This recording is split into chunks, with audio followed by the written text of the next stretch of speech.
부자가 되는 게 혹시 운이 아니라 몇 가지 원칙만 알면 되는 일종의 게임 같은 거라면 어떨까요?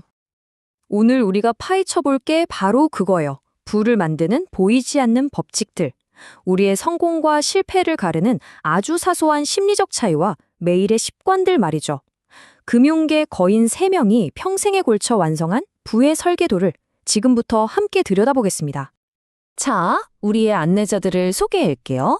먼저 돈의 심리학으로 전 세계를 휩쓴 모건 하우절, 그리고 수많은 사람들을 백만장자의 길로 이끈 백만장자 마인드의 창시자 하브 에커, 마지막으로 맨손으로 시작해 조단위 자산을 일군 살아있는 전설이죠. 김승호 회장. 이 세 사람의 지혜가 오늘 여러분의 재무 인생을 완전히 바꿔놓을지도 모릅니다. 자, 그럼 부의 피라미드, 그 가장 단단해야 할 바닥부터 시작해 볼까요? 대부분 이걸 놓치는데요. 사실 부의 진짜 기초는 돈 자체가 아니에요. 바로 그 돈을 다루는 우리의 마음, 우리의 심리 상태에 있습니다. 이게 바로 모건 하우절이 말하는 핵심 아이디어입니다. 우리는 시장이 내일 오를지 내릴지 예측할 수는 없어요. 하지만 인간이 어떻게 행동할지는 거의 확실하게 예측할 수 있다는 거죠. 예를 들어 볼까요? 시장이 막 뜨거워지면 사람들은 이번엔 달라 외치면서 탐욕에 휩싸여 빚까지 내서 투자하죠. 반대로 시장이 폭락하면요, 공포에 질려서 가진 걸 전부 헐값에 던져버립니다. 이 패턴, 기술이 아무리 발전해도 절대 변하지 않는다는 거예요. 자, 이 과정 정말 흥미롭지 않나요? 하이먼 민스키의 이론인데 어떻게 좋은 시절이 나쁜 시절을 만들어내는지를 보여줍니다. 한번 보세요. 1단계, 시장이 안정되고 잘 나가면 다들 희망이 부풀죠. 2단계, 이 넘치는 자신감으로 빚을 내서 더 큰 위험에 베팅합니다. 3단계, 모두가 빚으로 자산을 사니까 가격은 미친 듯이 오르고 사실 시스템 전체는 아주 작은 충격에도 무너질 만큼 약해져요. 그리고 마지막 4단계, 이때 정말 사소하고 예상치 못한 사건 하나가 뻥 터지면 모든 게 와르르 무너져 내리는 겁니다. 결국 가장 좋을 때가 가장 위험한 씨앗을 뿌리는 셈이죠. 이게 바로 시장의 역설이에요.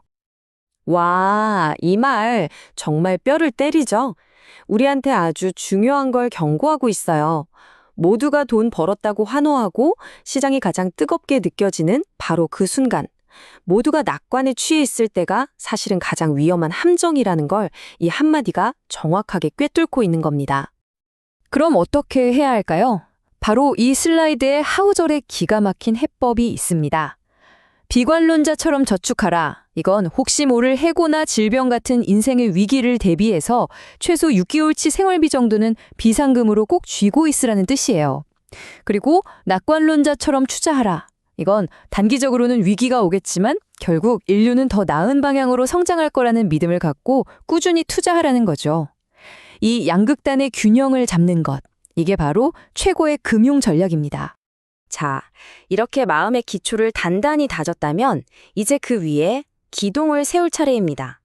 아무리 마음이 튼튼해도 그걸 뒷받침해줄 행동, 즉 시스템이 없으면 소용없겠죠? 피라미드의 기둥은 바로 부를 만드는 습관입니다. 여기서 진짜 중요한 포인트가 나와요.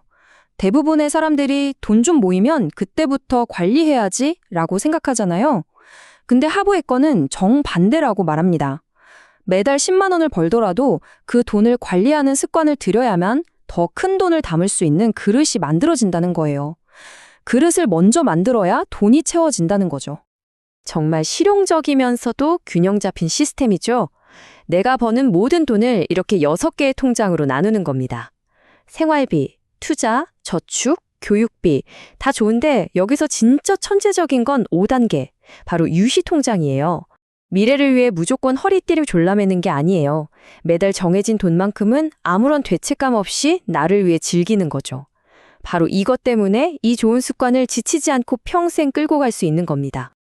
자, 이제 김승우 회장의 지혜로 넘어가 볼까요? 그가 부자가 되는 길에서 가장 중요하다고 말하는 첫 번째 목표, 바로 1억 원입니다. 왜 하필 1억이냐고요? 이 돈은 그냥 큰 돈이 아니에요. 부동산이든 좋은 주식이든 의미 있는 자산에 투자해서 본격적으로 돈을 벌게 만드는 시스템을 시작할 수 있는 최소한의 시드머니, 즉 종잣돈이기 때문입니다.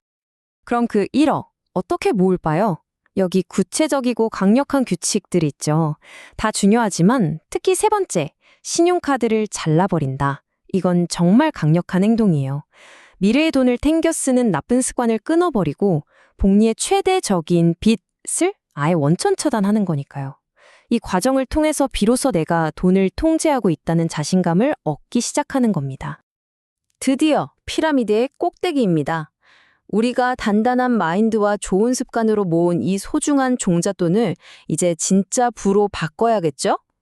그 마지막 단계는 바로 주인처럼 투자하는 것입니다. 김승우 회장은 이 둘을 완전히 다른 세상 사람이라고 말해요. 여기 나온 것처럼 트레이더는 주식을 그냥 오르내리는 숫자로 봐요. 하지만 진짜 투자자는요, 주식을 그 회사의 일부를 소유하는 증서로 봅니다. 내가 이 회사의 성장에 함께하는 동업자가 되는 거죠. 바로 이 생각의 차이가 나중에 어마어마한 부의 차이를 만들어내는 겁니다. 이 한마디에 모든 게 담겨 있어요. 한번 생각해 보세요. 여러분이 직접 차린 가게가 요즘 장사가 좀 안 된다고 바로 헐값에 팔아버리진 않잖아요. 어떻게든 살리려고 애쓰겠죠. 똑같아요. 좋은 회사의 주식을 샀다면 주가가 잠깐 떨어졌다고 불안해서 팔 생각을 하는 게 아니에요. 오히려 와, 싸게 더 살 기회다. 이렇게 생각하고 돈 생길 때마다 지분을 더 모아가는 거죠. 이게 바로 주인처럼 생각하는 법이고 이게 바로 장기적인 부를 만드는 핵심입니다. 여기서 다시 모건 하우절의 통찰로 돌아와 볼게요. 그는 지식을 두 종류로 나눕니다. 소멸성 지식. 이건 어제 발표된 기업 실적이나 오늘의 주가처럼 금방 가치가 사라지는 정보예요. 반면에 영속성 지식은 위기가 닥쳤을 때 사람들이 공포에 빠지는 이유 같은 시간이 지나도 변치 않는 본질에 대한 이해죠. 그는 쓸데없는 뉴스에 반응하지 말고 이 영속성 지식에 집중하라고 말합니다. 이 지식은 시간이 지날수록 복리처럼 쌓여서 여러분의 판단력을 훨씬 더 뛰어나게 만들어 줄 겁니다. 자, 지금까지 우리는 부의 피라미드를 한 층 한 층 같이 쌓아 올렸습니다. 심리라는 기초에서 출발해서 습관이라는 기둥을 세웠고 투자 전략이라는 정점으로 마무리를 했죠. 이제 이 모든 걸 여러분의 여정을 위한 하나의 완벽한 청사진으로 정리해 보겠습니다. 이 세 가지 꼭 기억하세요. 이건 따로따로가 아니에요. 전부 연결되어 있습니다. 인간 본성을 위하는 탄탄한 마인드가 있어야 시장이 흔들려도 버틸 수 있고요. 그 위에 돈을 통제하는 습관이 있어야 종잣돈을 만들 수 있습니다. 그리고 마지막으로 주인처럼 생각하는 투자 전략이 있어야 그 종잣돈을 진짜 큰 부로 키워낼 수 있는 거죠. 이 세 개가 함께 돌아갈 때 비로소 부의 피라미드는 완성됩니다. 부를 쌓는 원칙들은 어제도 오늘도 그리고 10년 뒤에도 똑같이 작동할 겁니다. 오늘 우리가 나눈 이야기 중에 딱 하나만이라도 괜찮아요. 오늘 저녁에 은행 앱을 켜서 하브에커의 6개 통장을 만들어 보거나 김승호 회장의 말처럼 지갑 속 신용카드를 서랍 깊숙이 넣어두는 것부터 시작해 보세요. 여정은 이미 여러분의 것입니다. 이제 언제 출발할지는 여러분의 선택에 달렸습니다.